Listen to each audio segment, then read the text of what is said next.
Salut à tous! Alors je vous propose de vous retrouver dans cette vidéo pour parler de probabilité et présenter l'arbre pondéré ou l'arbre de probabilité. Donc là en fait c'est une vidéo qui est à cheval sur plusieurs années, on pourrait parler aussi bien des troisièmes qu'à des secondes, qu'à des premières et même à des terminales. Donc là en fait il y a certains points en effet qui seront un petit peu peut-être trop techniques pour des troisièmes ou des secondes, bien que le second je l'invite à essayer de bien écouter ce qu'on va dire jusqu'au bout parce que en fait en première on aura fait l'essentiel des probabilités quoi.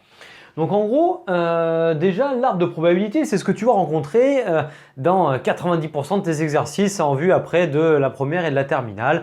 Il reste quand même après le diagramme de Carroll ou les diagrammes de Venn. Donc bon, si le diagramme de Carroll, tu vois pas comment on fait, hop, on te met le lien ici et tu as une petite idée du remplissage de ça.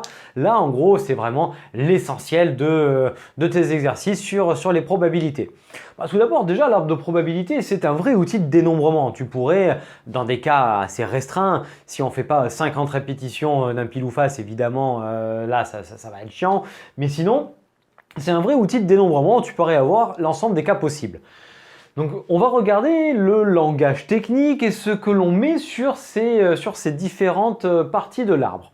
Bon, déjà, à savoir que ce qui est ici, mais ce qui est aussi là, là et là, c'est ce que l'on appelle un nœud. Et que la somme des probabilités partant d'un nœud vaut 1. Donc ça, c'est une première propriété que l'on a. Donc, somme des probas partant d'un nœud vaut 1. Donc, ici, on veut regarder ce que l'on met sur ce que l'on appelle ici des branches. Tous ces traits-là, ça s'appelle des branches. Ça, c'est une branche, mais ça aussi, c'est une branche. C'est une branche qui est une succession de deux événements.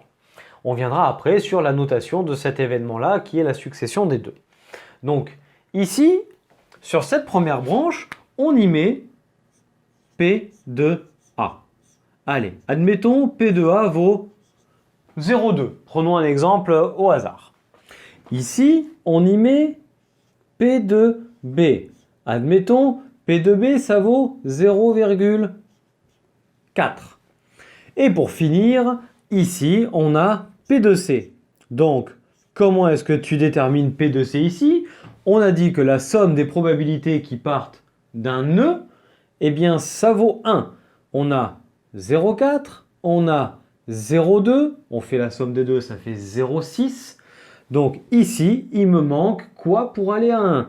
0,6 plus combien égale à 1? Ça fait 0,4. Donc, P de A plus P de B plus P de C valant 1, ça m'a permis de déterminer par exemple cette dernière valeur. Et en effet, donc on a dit 0,4 plus 0,2, 0,6, 0,6 plus 0,4, ça fait 1. Bon, allez, on vient de voir la notion de nœud et les expressions que l'on met sur les premières branches. Donc du coup, tu vas me dire ici, je mets P de M alors, si je regarde à cet endroit-là. Eh bien non. Hop, ici, tu mets pas P de M.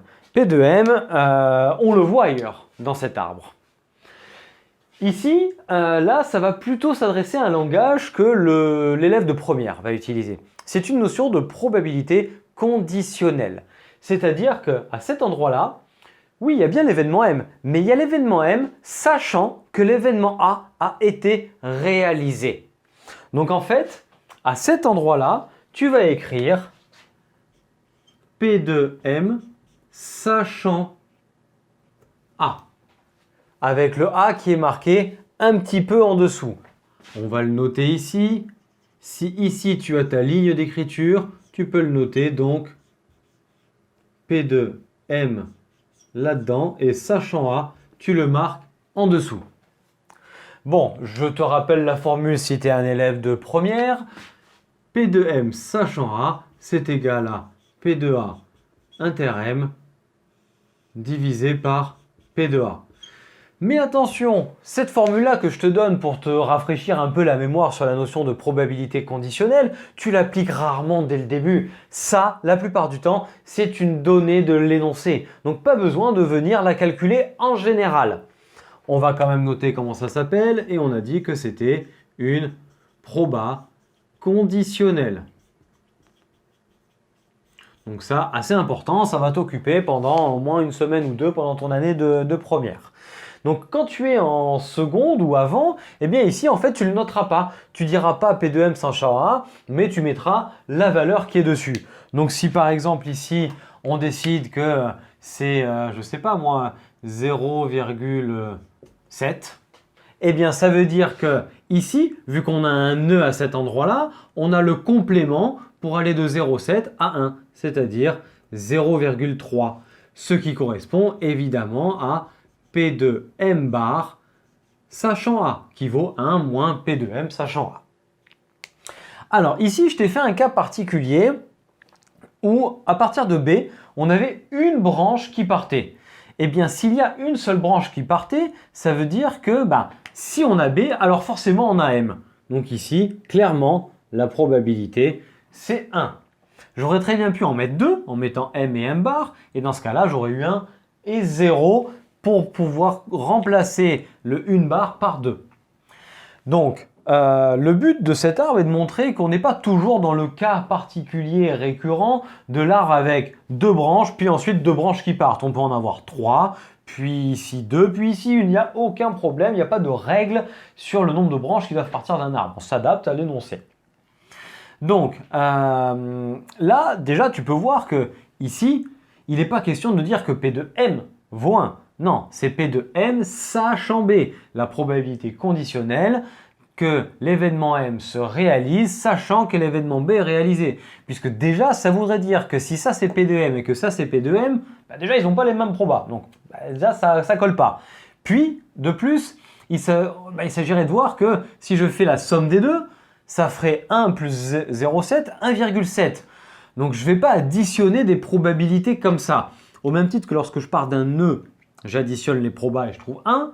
Par contre, si je suis là et que je regarde la colonne complète, il n'est pas question de venir additionner des probas comme ça ne marche pas. Allez, dernier cas, on va mettre des valeurs ici au hasard. Donc ici, on a P de M sachant C et on va mettre par exemple, allez, tiens, 0,5 et donc en dessous 1 moins 0,5 qui donne 0,5. Bon, donc on récapitule. Un arbre de probabilité, c'est un arbre avec un nœud dont la somme des branches me fournissent des probabilités dont la somme vaut 1, donc 0,4 ici et 0,2 ici, 0,4 plus 0,4, 0,8 plus 0,2, ça fait 1, donc une branche, deux branches, trois branches, somme des probas des trois branches, ça fait 1. Ensuite, deuxième partie de l'arbre, on fait intervenir ici deux branches, une branche et deux branches. Et sur cette deuxième branche, ça n'est pas P de M, mais c'est la probabilité conditionnelle de l'événement M sachant A. Donc ça pour les premières, sinon avant, on ne dit rien et on marque juste les valeurs 0,7 et 0,3 que l'exercice nous permet de remplir. Donc une fois qu'on a rempli tout ça, maintenant on va regarder qu'est-ce qui se passe en bout de cet arbre. Eh bien en bout de cet arbre, nous avons ici l'événement A inter M. C'est-à-dire, pour l'intersection, je te rappelle le langage de probabilité, c'est l'ensemble des événements qui appartiennent simultanément à A et à M. Donc ici, on a A inter M. Ici, on a A inter M bar. Puis ici, on a B inter M. Donc je pense que du coup, tu l'as compris. Pour celui-ci, C inter M. Et pour finir, on a C inter M bar. Bon, là, je ne parle pas de probabilité, je parle d'événements, d'issues. À ne pas confondre, une probabilité et une issue sont deux choses distinctes. Maintenant, on va regarder comment est-ce qu'on calcule cette fameuse probabilité en bout de ces branches. Donc par exemple, on va prendre celui-ci. Alors, lorsqu'on se déplace de la gauche vers la droite sur une même branche, on multiplie les probabilités qu'on lit sur ces branches-là. Ce qui veut dire que là, j'ai P de A inter M qui est égal à P de A fois P de M sachant A. P de M sachant A. Cette formule-là qu'il faudra impérativement écrire en première n'est pas nécessaire pour l'élève de seconde ou de troisième. Il suffit juste de dire que ici, ça fait 0,2 fois 0,7, donc 0,14. Donc là, en l'occurrence, tu n'auras pas besoin de t'embêter avec ça. Et là, il faut faire attention, on va mettre un point, on va le laisser en rouge. P de A inter M, ça n'est pas égal à P de A fois P de M. Donc, on revient sur ce qu'on a dit au début. Ici, ce n'est pas P de M. Donc, forcément, lorsqu'on fait ça fois ça, on ne fait pas P de A fois P de M. On fait P de A fois P de M, sachant A, ce qui est ici. Donc, je le répète, dans notre exemple, ici, cette probabilité vaudrait, allez, on va le marquer en vert, 0,2 fois 0,7, ce qui ferait 0,14. Bon, tout ça, ça ne nous dit pas où on voit l'événement M. Et d'ailleurs, en fait, dans l'arbre, tu ne le vois pas directement, l'événement M. L'événement M, tu le vois à plusieurs endroits. Il se situe aussi bien à la première branche dont on vient de parler, c'est-à-dire à cet endroit-là, mais également à cet endroit-là, et pour finir, à cet endroit-là. C'est-à-dire qu'en fait, M peut être réalisé soit après A, soit après B, soit après C. Donc en fait, il existe 3 chemins dans notre arbre pour arriver à l'événement M. Soit avec A d'abord, soit avec C d'abord, soit avec B d'abord. Donc, peu importe, chacune de ces branches va me mener à une partie de l'événement M. Et bien ça, même chose, là, on va plutôt être pour du langage que l'on va utiliser pour l'élève de première, mais en fait, ce que l'on va faire ici, tu le feras les années précédentes, juste sans le nommer. Eh bien, il se trouve que l'événement M, et on ne parle pas de probabilité, on parle d'événement, vient soit après A, donc A inter M, ou alors après B, B inter M, ou alors après C, donc C inter M. Et il se trouve que si on a fait A, on ne peut pas faire B et C. Si on a fait B, on ne peut pas faire A et C. Et si on a fait C, on ne peut pas faire A et B. Donc, ces issues-là, A inter M, B inter M, C inter M, sont dites disjointes ou incompatibles. Ça veut dire qu'en gros, l'intersection de ça et de ça n'existe pas, de ça et de ça n'existe pas, puis de ça et de ça n'existe pas. On dit que les événements sont disjoints 2 à 2. Mais une fois réunis, ils me forment M, c'est-à-dire que A inter M, B inter M et C inter M forment ce que l'on appelle une partition de M. Et ça, c'est ce que l'on va appeler la loi des probabilités totales, ou la formule. Loi ou formule des probabilités totales. Donc ça, si tu es en seconde ou en troisième, entre guillemets, t'embête pas avec cette rédaction. Mais par contre, si tu es en première, lorsqu'on te demandera de faire P de M ici, donc tu sais qu'il faudra faire ça fois ça, plus ça fois ça, plus ça fois ça. Tout bêtement, ça normalement, si tu es en première, tu sais bien le faire. Mais avant, tu marqueras d'après la formule des probabilités totales. Donc on a A inter M, B inter M et C inter M qui forment une partition de M. Donc je te répète, une partition, ça veut dire que c'est 2 à 2 disjoints, mais que l'union, ça forme tout M. Donc, P de M est égal à P2 A inter M plus P2 B inter M plus P de C inter M. Et donc, cette formule des probabilités totales, en fait, elle te permet de calculer la valeur de P de M qui n'était clairement pas visible dans l'arbre. Donc ici, pour le coup, c'est pas très compliqué. On aurait 0,14 plus 0,4, donc ça nous donnerait 0,14 parce qu'on l'a déjà fait, plus 0,4 fois 1, bon bah ça c'est bon, plus 0,4 fois 0,5, plus 0,4 fois 0,5. Alors, si ton enseignant te demande une étape en plus, et là pour le coup je suis vraiment d'accord avec lui, c'est peut-être pas mal de dire que bon, la première a déjà été faite, mais que là ça serait P2B fois P2M sachant B, plus P2C fois P2M sachant C. Et après seulement, tu remplaces par le calcul. Et là au moins tu vas te distinguer de ceux qui vont par exemple faire cette bêtise-là, de dire que ça c'est P2A fois P2M, P2B fois P2M et P2C fois P2M. Attention, ça c'est faux. Hein, c'est vrai uniquement dans un cas et c'est vrai uniquement dans le cas où les événements sont indépendants. Et c'est tout. Si d'ailleurs tu veux t'entraîner sur les événements indépendants, on te met en lien ici et tout ça en description, un petit exercice sur les événements indépendants, une démonstration de cours. Donc là après, il n'y a plus qu'à aboutir notre calcul, ce qui nous donne 0,14 plus 0,4 plus 4 fois 5, 20, donc plus 0,2. Donc ça me donne ici 0,6, 0,74. Bon, allez, là je l'ai juste abouti pour aboutir l'exemple, mais pas très important là-dedans. Le but était vraiment de te montrer le fonctionnement de l'arbre de probabilité. Donc je te propose un petit récap rapide.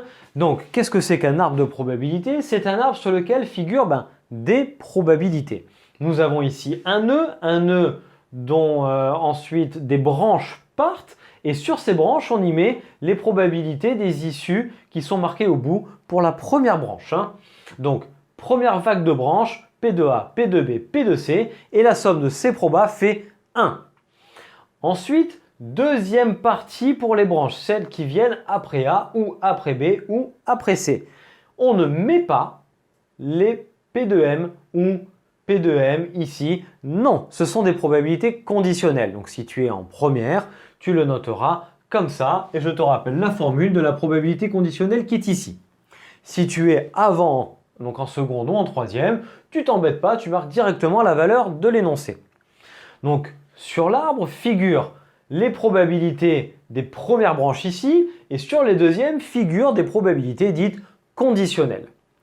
Donc ensuite, on voit lorsqu'on se déplace sur une branche de la gauche vers la droite le long d'une même branche, on multiplie les probabilités entre elles. C'est-à-dire que là, on a l'événement A inter M et P de A inter M est égal à ça fois ça. En étant plus rigoureux, ça fait P de A fois P de M, sachant A quand on est en première. Sinon, avant, on se contente juste des valeurs. Une probabilité que l'on ne voit pas là-dedans, est celle de M, puisque je ne peux pas dire que ça ou ça c'est M, puisque ce n'est pas les mêmes valeurs déjà. Donc ce P de M, on le voit tout simplement à l'issue de cette branche-là, cette branche-là, cette branche-là. Et lorsqu'on se déplace comme ça sur un arbre et qu'on englobe les branches entières, on additionne les probabilités, et ça c'est quelque chose que tu vas apprendre en troisième, en seconde, dire que dans ce cadre ici, P de M c'est ça fois ça, plus ça fois ça, plus ça fois ça. Autant dire que tu vas te contenter uniquement de cette ligne. Mais par contre, si tu es en première, tu vas apprendre la formule des probabilités totales qui te dit que lorsque l'on a une réunion d'événements qui sont disjoints ou incompatibles et dont la réunion forme le tout, c'est-à-dire M, on dit qu'il forme une partition de l'univers ou de M pour le cas ici. Et dans ce cas, P de M peut se contenter de dire que c'est P de ça plus P de ça plus P de ça, c'est-à-dire P de A inter M plus P de B inter M et P de C inter M. Attention, en ne faisant pas cette bêtise. Puis après, on additionne comme tu faisais avant en seconde ou en troisième et on obtient le résultat. Et c'est en général à partir de ce moment-là que la notion de la formule de probabilité conditionnelle va intervenir. C'est comme si ensuite ici, on te demandait non pas P de M sachant A, mais plutôt P de A sachant M. C'est-à-dire qu'on sait qu'il y a M qui est réalisé, quelle est la probabilité que ça vienne de A. Et là, dans ce cas-là, on utilisera la formule avec en dessous, ici à la place de P de A, on aura P de M, vu qu'on veut P de A sachant M. Ici, que tu aies P de A inter M ou P de M inter A, c'est pareil. Ça commute l'intersection puisqu'évidemment l'intersection est la même. Donc là, ensuite, tu utiliseras le résultat du P de M que tu as trouvé là. Et donc, dernier petit point, ça, c'est vrai à une condition, que les événements A et M soient indépendant. Et donc par exemple, tu lances un dé à 6 faces, tu regardes si tu as fait 3, le lancer d'après, que tu aies fait 3 avant ou pas, ça n'influence pas, tu as toujours une chance sur 6. Et là, dans ce cas-là, en effet, les événements sont dits indépendants, c'est-à-dire qu'ils ne dépendent pas de la réalisation de l'issue précédente. Bon ben voilà, j'espère que tu arrives à comprendre cette utilisation de l'arbre de probabilité. Tu pourras voir en fin de vidéo, on va mettre une petite vignette dans laquelle on te mettra un exercice d'application avec les probabilités conditionnelles, donc là plutôt pour les premières. Et en description de cette vidéo-là, différents exercices de probabilité. Donc j'espère que cette vidéo t'a plu. Si tel est le cas, n'hésite pas à mettre le petit pouce, à en parler à tes amis, à la partager, à la commenter, à venir t'abonner à la chaîne en activant la cloche, puis à nous suivre sur internet, sur nos réseaux sociaux Facebook et Instagram. Et d'ici à la prochaine vidéo, je te souhaite une très belle journée et je te dis à très bientôt. Allez, ciao à tous!